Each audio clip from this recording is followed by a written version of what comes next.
The murder of a prominent businessman in Colorado was particularly difficult to solve, since the killers left virtually no forensic evidence at the scene. But information gathered from a small-town diner, an endocrinologist, and a forensic botanist took a bite out of the chief suspect's alibi.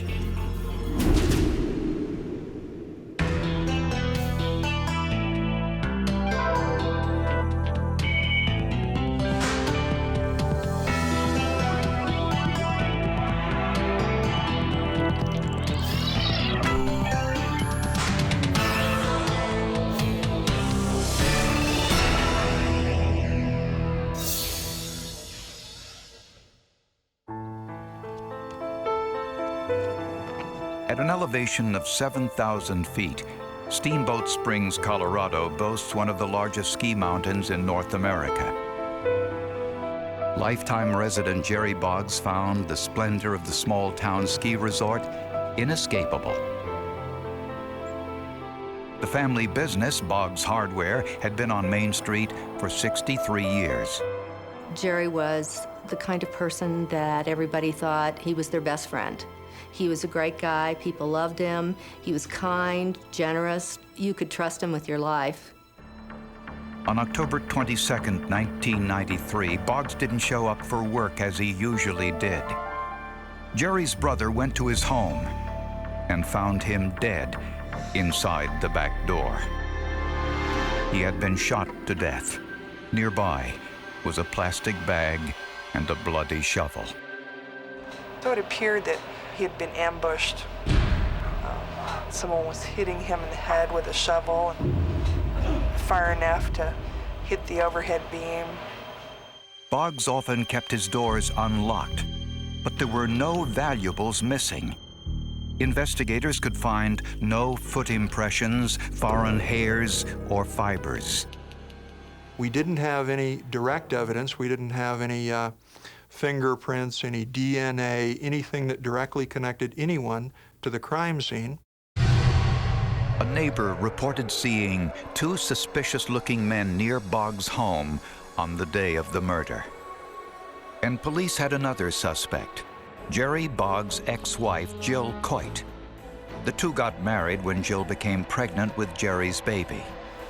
I don't think he was in love with her. I think that she tricked him and into getting married. The marriage lasted for only 7 days.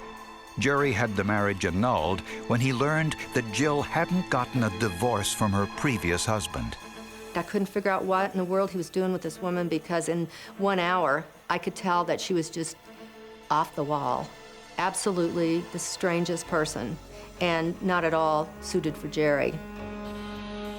After the annulment, the two barely spoke. And she would come to Steamboat and she would call up people that Jerry knew, talk about the child and how Jerry had thrown them out, and he was a horrible person. When questioned, Jill said she had an alibi for the night of Jerry's murder. She said she was camping at the Poudre National Park 150 miles away. Her new boyfriend, Michael Backus, corroborated her alibi. Investigators were left to wonder who killed Jerry Boggs and why.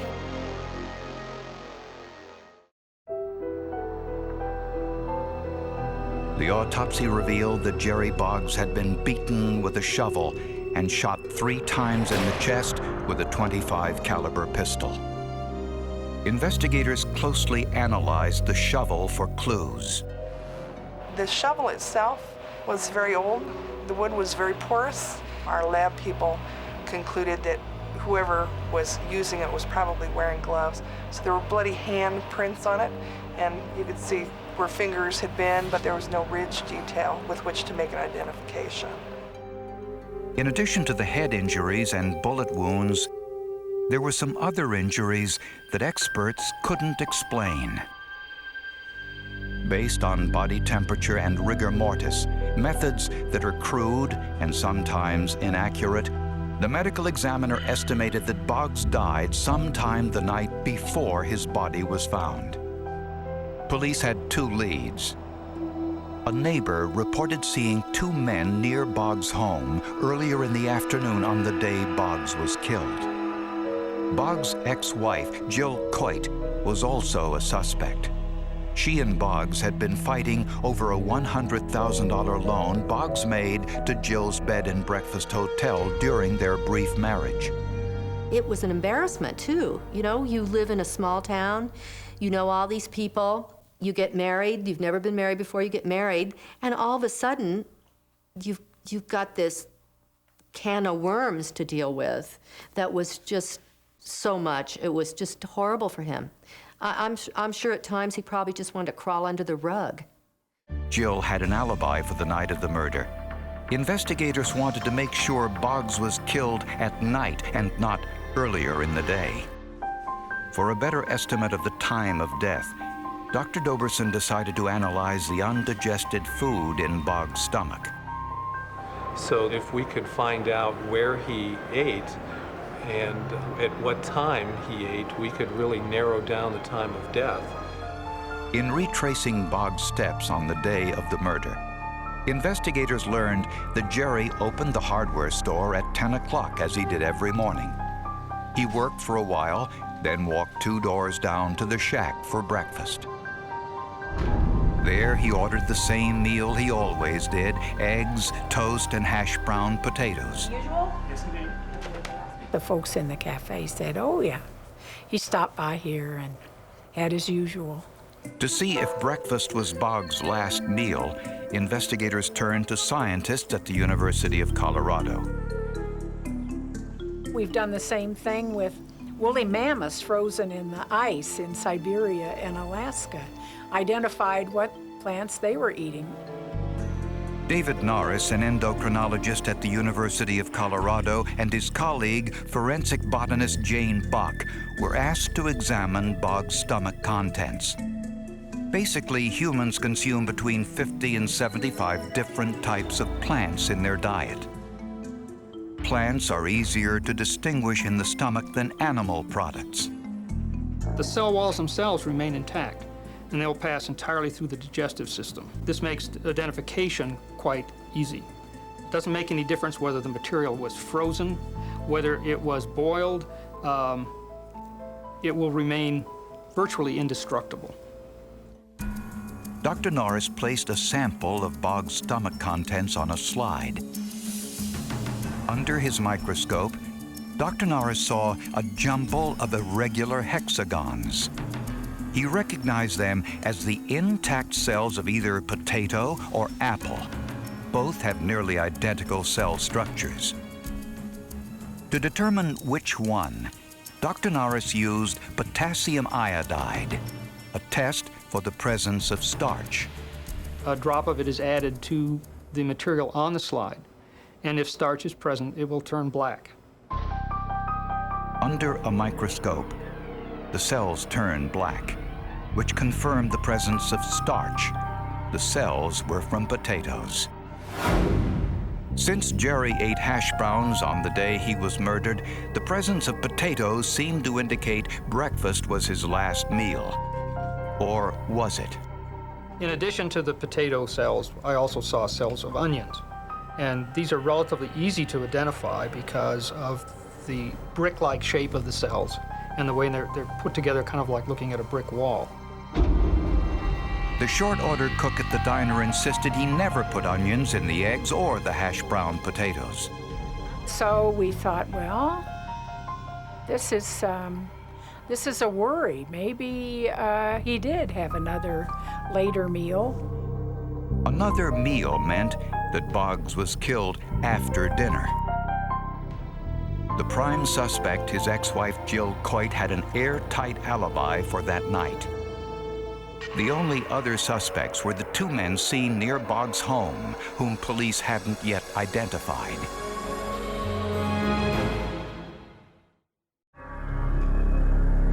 The mysterious murder of Jerry Boggs baffled police in the quiet resort town of Steamboat Springs, Colorado.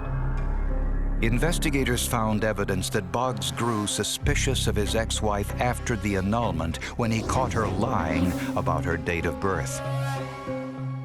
Boggs hired his friend, Judy Pryor Lewis, a private investigator, to look into Jill's background.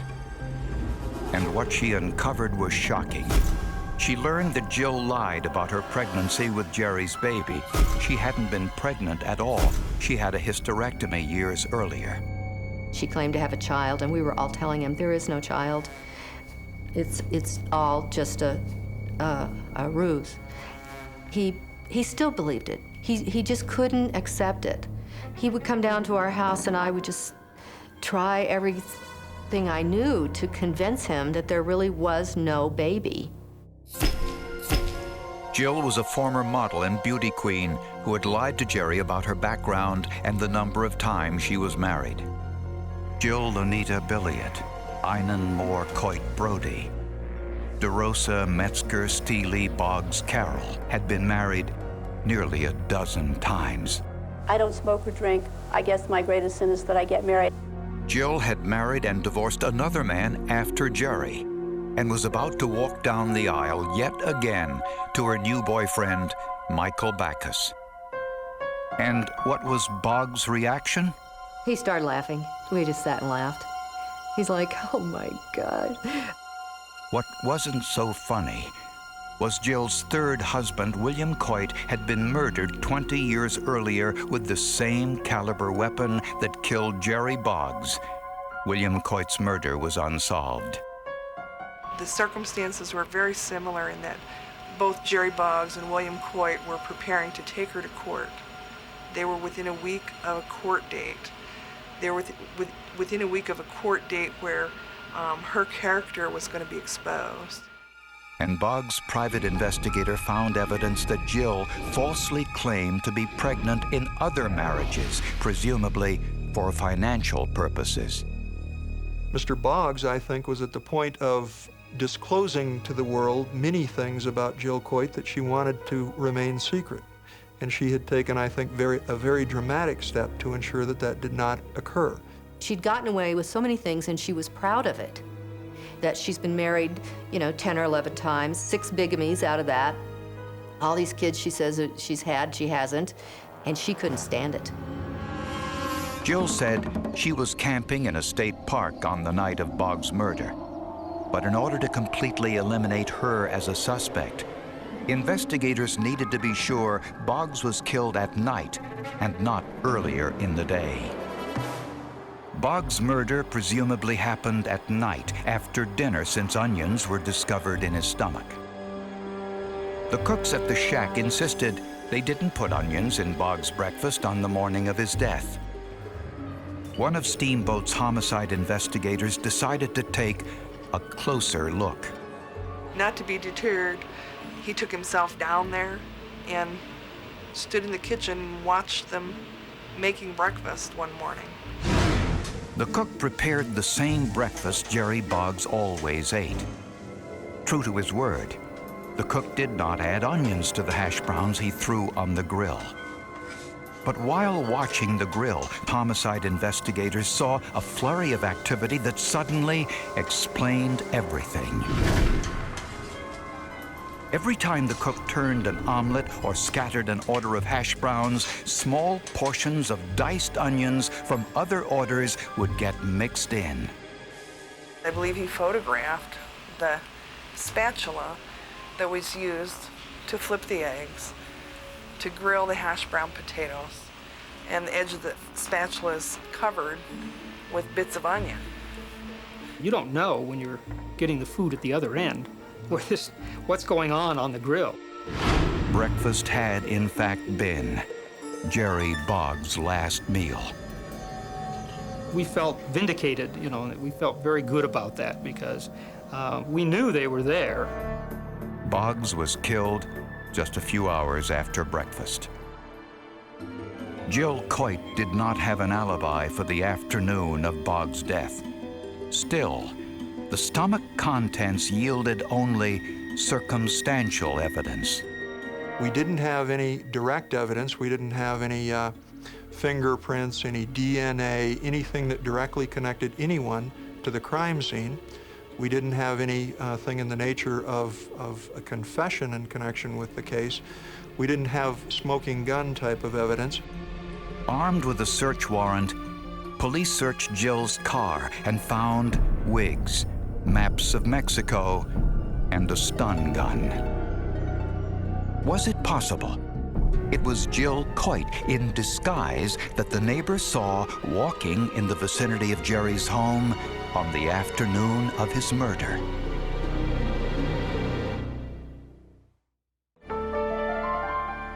The weapon used in Jerry Boggs' murder, a .25 caliber pistol, was not found in Jill Coit's car. But investigators suspected the stun gun in her trunk may have caused the unusual marks on Boggs' face and neck, which were noted during the autopsy.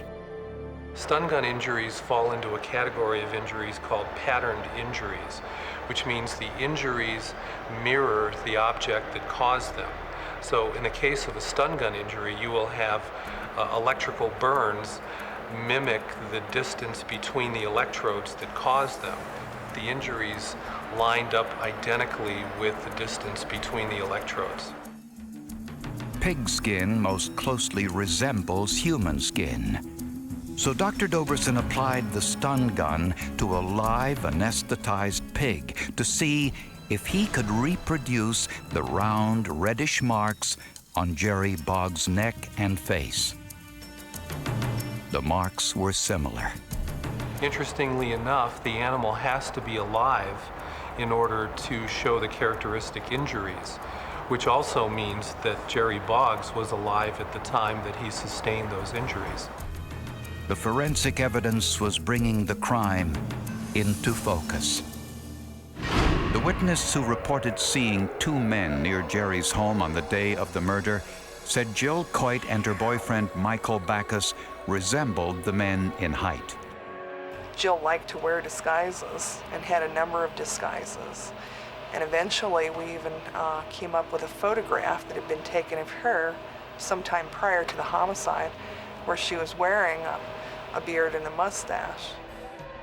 And Jill's alibi disintegrated when police could find no evidence that she had signed in and paid the admission fee to Poudre National Park on the day of the murder. Jill Coit and Michael Backus were arrested and charged with first-degree murder. At the preliminary hearing, it appeared even Jill was impressed with the forensic evidence against her. I remember presenting all of that in front of the judge, and she was there.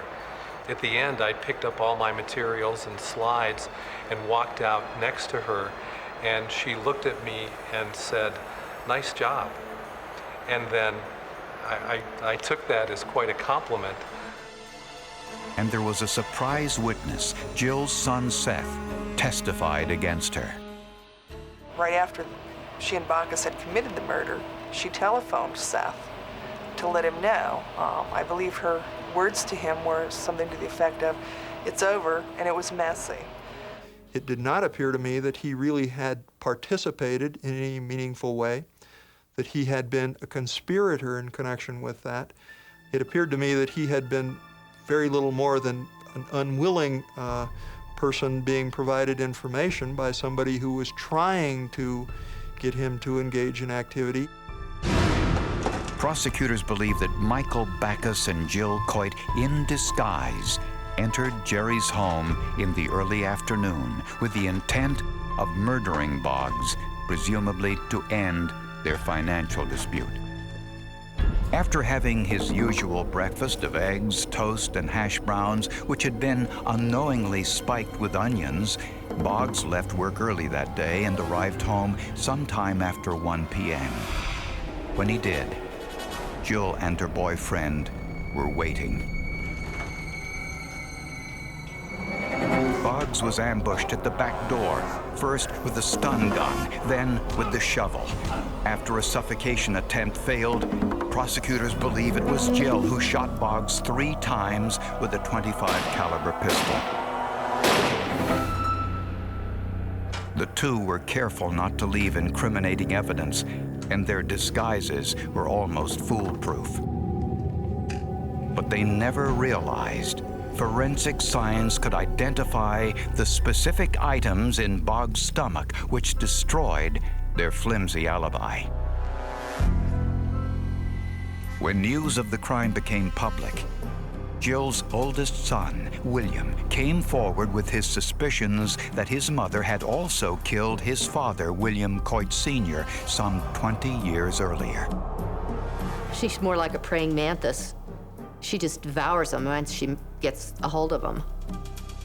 It took the jury only 5 hours to find Jill Coit and Michael Backus guilty of first-degree murder. I think she was more or less motivated on the money. I think she thought that would make her happy in life.